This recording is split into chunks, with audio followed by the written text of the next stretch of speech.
Shërbimi i pastrimit në Vlorë duket se ka kaluar në një stad tjetër. Këtë të premte të 7 marsit, ndërmarrja e pastrimit në qytetin e Vlorës i ka kushtuar një rëndësi të veçantë, ashtu sikundër edhe çdo ditë larjes së rrugëve, sikundër po ndiqni pamjet në ekran. Larja e rrugëve gjatë këtij 7 marsi, por edhe në çdo ditë të javës, realizohet 2 herë në ditë, ndërsa mjetet e ndërmarrjes së shërbimit të pastrimit kanë qenë në aktivitet edhe gjatë kësaj dite, sikundër po ndiqni pamjet.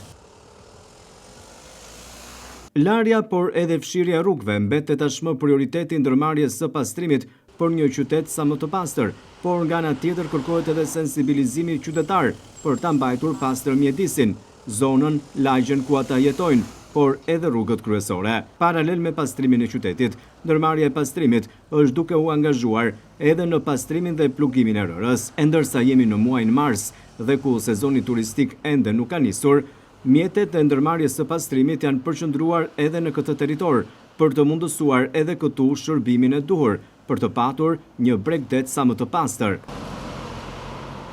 Këtë të premte mjetet e pastrimit u përqendruan edhe në zonën bregdetare, teksa bën të mundur pastrimin por edhe plugimin e rërës, me qëllim që ky ambient të jetë sa më i pastër edhe gjatë sezonit turistik, ku patjetër që prioriteti do të jetë edhe më i madh i ndërmarrjes së pastrimit.